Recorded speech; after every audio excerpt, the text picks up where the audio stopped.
History with Anand sir में आपका स्वागत है।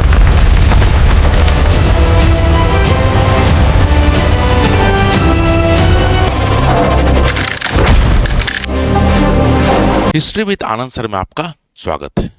आज हम लोग पढ़ने जा रहे हैं कि प्राचीन भारत इतिहास के अध्ययन के अंतर्गत हम लोग किन किन विषयों को पढ़ते हैं। तो याद रखिएगा, प्राचीन भारत में मुख्य रूप से इसी चार केंद्र बिंदु को हम लोग पढ़ते हैं। पहला क्या है? राजनीतिक जीवन। दूसरा क्या है? आर्थिक जीवन। फिर बोले हैं सामाजिक जीवन। फिर बोले हैं सांस्कृतिक जीवन। अब जितना भी चैप्टर पढ़िएगा, चाहे आप हड़प्पा पढ़िए, चाहे वैदिक पढ़िए, चाहे महाजनपद पढ़िए, चाहे मौर्य पढ़िए, मौर्योत्तर पढ़िए या गुप्त पढ़िए, सब में एक ही चीज होता है, राजनीतिक जीवन, सामाजिक जीवन, आर्थिक जीवन और सांस्कृतिक जीवन। तो सब एक ही चीज है। तो इसमें हम अध्ययन क्या करते हैं? हम लोग अध्ययन करते हैं हड़प्पा से वैदिक में क्या राजनीतिक परिवर्तन हुआ और क्यों हुआ। हड़प्पा से महाजनपद पीरियड में क्या राजनीतिक परिवर्तन हुआ, क्या आर्थिक परिवर्तन हुआ, क्या सांस्कृतिक परिवर्तन हुआ और क्यों हुआ। तो हम लोग एक ही चीज पढ़ते हैं, परिवर्तन क्या हुआ और दूसरा यह परिवर्तन क्यों हुआ। अगर हम ये समझ लें ये परिवर्तन क्यों हुआ और क्या है ये परिवर्तन, तो हम लोग को समझना आसान हो जाएगा। तो सबसे पहले हम लोग इसको थोड़ा समझते हैं, राजनीतिक जीवन का मतलब क्या हुआ, सामाजिक जीवन का मतलब क्या हुआ, आर्थिक जीवन का मतलब क्या हुआ, तभी चीजें क्लियर हो पाएंगी। ठीक है, तो सबसे पहले हम लोग देखते हैं राजनीतिक जीवन। जब हम राजनीतिक जीवन का बात करते हैं तो राजनीतिक जीवन तीन ही चीज पर टिका रहेगा। शासक, शासन नहीं शासक हो जाएगा, शासक, प्रशासनिक इकाई और अधिकारी तंत्र। देखिए, जब भी राजनीतिक जीवन का बात होगा यही तीन चीज की इर्द गिर्द बातें होंगी, शासक, प्रशासनिक इकाई और अधिकारी तंत्र। अब इस तीनों में सबसे कोर क्या है? सबसे कोर है शासक, क्योंकि शासक पर ही प्रशासनिक इकाई निर्भर है और अधिकारी तंत्र निर्भर है। जैसे हम लोग बोलते हैं ना, चाय में मेन कंपोनेंट क्या है, तो चाय में मेन कंपोनेंट चाय पत्ती है। बिना पानी का भी चाय बन सकता है, बिना दूध का भी बन सकता है, बिना चीनी का भी बन सकता है। इसलिए राजनीतिक जीवन जब तक शासक नहीं होगा तब तक प्रशासनिक इकाई और अधिकारी तंत्र का वर्णन नहीं किया जा सकता है। तो समझते हैं, जैसे देख लीजिए, अगर शासक मजबूत होगा, अगर शासक मजबूत होगा, मजबूत होगा मतलब क्या? ज्यादा ताकतवर होगा, तो स्वाभाविक है उसका क्षेत्र बड़ा होगा। क्षेत्र बड़ा होने का मतलब क्या हो गया कि उसका प्रशासनिक इकाई बड़ी होगी, और जब क्षेत्र बड़ा होगा तो स्वाभाविक है अधिकारियों की भी संख्या अधिक होगी। मतलब शासक अगर मजबूत होगा तो उसका क्षेत्र बड़ा होगा, प्रशासनिक इकाई बड़ी होगी और अधिकारी तंत्र भी बड़ा होगा। उदाहरण के लिए हम लोग मौर्यों का एग्जाम्पल लेते हैं। मौर्य साम्राज्य देखिएगा, मौर्य साम्राज्य पहला एक अखिल भारतीय साम्राज्य था। इसका शासक बहुत मजबूत था तो क्षेत्रफल भी बहुत बड़ा था और अधिकारी तंत्र भी बहुत मजबूत थे। उसी तरह जब वैदिक की बात कीजिएगा तो देखिएगा, क्या शासक बहुत मजबूत नहीं है तो विस्तार भी बहुत ज्यादा नहीं है, प्रशासनिक इकाई भी ज्यादा नहीं है और अधिकारी तंत्र भी बहुत अधिक नहीं है। तो स्वाभाविक है सब कुछ टिका हुआ किस पर है? शासक पर। और इसी के अंतर्गत हम लोग प्रशासनिक इकाई पढ़ते हैं और अधिकारी तंत्र को पढ़ने का प्रयास करते हैं। अब हमारा विषय होगा कि हर चैप्टर में शासक का स्वरूप क्यों बदल रहा है और कैसे बदल रहा है और उसका प्रभाव कैसे पड़ रहा है। ठीक है, अब आ जाइए नेक्स्ट हम लोग देखते हैं। नेक्स्ट देखते हैं हम लोग आर्थिक जीवन।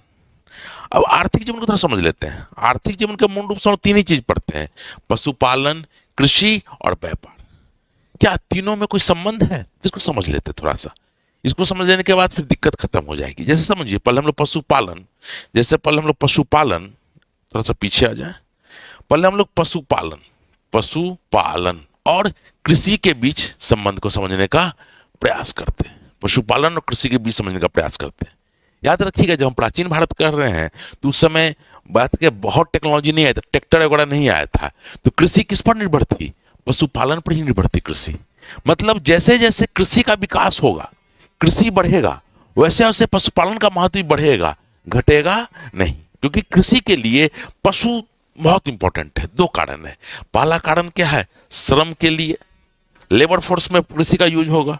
और दूसरा ये ढोना, सामान को इधर से उधर ढोने के लिए, श्रम के लिए, खेतों में काम करने के लिए पशु का प्रयोग होगा। तो स्वाभाविक है जैसे जैसे कृषि बढ़ेगी वैसे वैसे पशुपालन भी बढ़ेगा। एक चीज क्लियर हुआ। दूसरा चीज समझते हैं, कृषि और व्यापार में क्या संबंध है। इसको ऐसे समझते हैं, कृषि और व्यापार में क्या संबंध है। कृषि और व्यापार में क्या संबंध, इसको समझिए। समझिए व्यापार कैसे आया होगा। तो व्यापार को समझने के लिए थोड़ा सा हमको अधिशेष समझना होगा। अधिशेष क्या है? तो देखिए अधिशेष क्या है।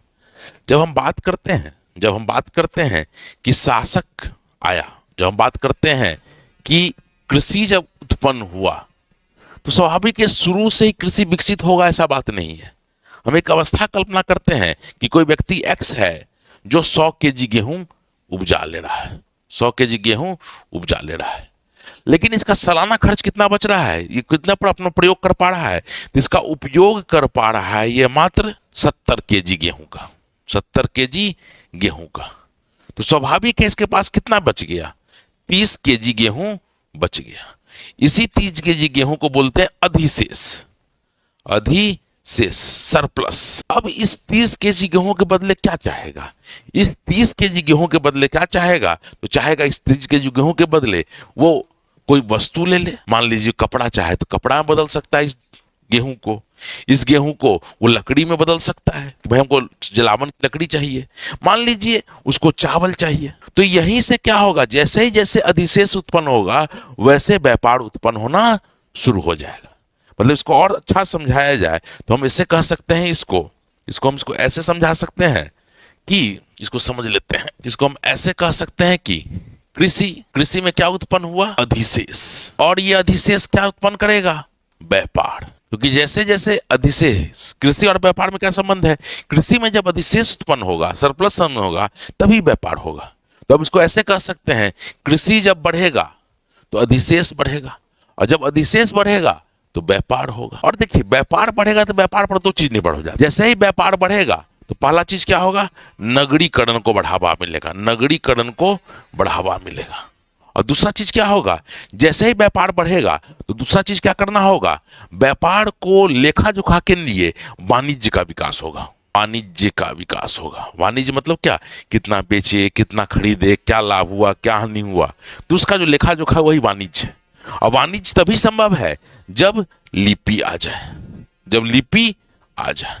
तो स्वाभाविक है हम एक संबंध बता सकते हैं, कृषि में जब अधिशेष उत्पन्न होगा तो व्यापार आएगा, और जैसे जैसे अधिशेष बढ़ता जाएगा वैसे वैसे क्या होगा, कृषि, जैसे जैसे अधिशेष बढ़ता जाएगा वैसे वैसे व्यापार बढ़ता जाएगा, और जैसे जैसे व्यापार बढ़ेगा वैसे वैसे नगरीकरण को भी बढ़ावा मिलेगा और वाणिज्य को भी बढ़ावा मिलेगा। इसको हम ऐसे कह सकते हैं, कृषि बढ़ा तो अधिशेष बढ़ा, अधिशेष बढ़ा तो व्यापार बढ़ा, व्यापार बढ़ा तो नगरीकरण को भी बढ़ावा मिला, और नगरीकरण को बढ़ावा मिलेगा तो स्वाभाविक है वाणिज्य का भी विकास होना शुरू हो जाएगा। तो स्वाभाविक है हम अगर आगे अब पशुपालन लिख दें तो पशुपालन भी जुड़ गया, पशुपालन भी जुड़ गया। अब कृषि बढ़ेगा तो पशुपालन भी बढ़ना शुरू कर देगा। तो इसीलिए हम कहते हैं कि पशुपालन, कृषि और व्यापार एक दूसरे से जुड़ा हुआ है। कभी कभी आप देखिएगा आज के टर्म में भी वित्त मंत्री कभी कभी बोल देते हैं कि मानसून इस बार अच्छा है इसलिए हमारा जीडीपी ग्रोथ अच्छा रहेगा। क्यों कि कृषि अच्छा होगा तो भाई हमारा क्या होगा, उत्पादन ज्यादा होगा, उद्योग ज्यादा होगा और जीडीपी अच्छा होगा। तो हम लोग ये समझने का प्रयास किए कि हम लोग बेसिकली देखे क्या, तो बेसिकली देखे क्या, पहले हम लोग राजनीतिक जीवन देखे, फिर हम लोग क्या देखे, तो फिर हम लोग आर्थिक जीवन देखे, और आर्थिक जीवन हम लोग देखे क्या, कृषि पशुपालन और व्यापार में क्या संबंध है, और हम लोग देखें कैसे एक चैप्टर से दूसरे चैप्टर में, मतलब एक सप्ताह से दूसरे सप्ताह में कैसे कृषि का विकास हुआ, कैसे व्यापार की ओर गया, कैसे नगरीकरण बढ़ा, और कैसे फिर के अंत में पतन होना शुरू हुआ। ठीक है, अगला विषय जो हमारा होगा वो होगा सामाजिक जीवन। अब प्रश्न उठता है सामाजिक जीवन के अंतर्गत हम लोग क्या क्या अध्ययन करते हैं। तो सामाजिक जीवन के अंतर्गत हम लोग वर्ण व्यवस्था देखते हैं, जाति व्यवस्था देखते हैं, महिलाओं की स्थिति देखते हैं, और अन्य पिछड़ा वर्ग की स्थिति क्या है उसको देखते हैं। इसी के आसपास हमारा सामाजिक जीवन का अध्ययन का स्वरूप होता है। और देखोगे जब हम बात करते हैं वर्ण व्यवस्था, तो वर्ण व्यवस्था का आधार क्या है, बात कीजिएगा तो जाति व्यवस्था, तो जाति व्यवस्था का आधार क्या है। फिर बात कीजिए महिलाओं की स्थिति, तो क्या उनको कितनी आर्थिक स्वतंत्रता है, कितनी सामाजिक स्वतंत्रता है, कितनी धार्मिक स्वतंत्रता है।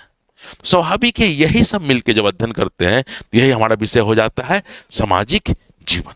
ठीक है, नेक्स्ट जो हम लोग पढ़ते हैं वो पढ़ते हैं हम लोग सांस्कृतिक जीवन।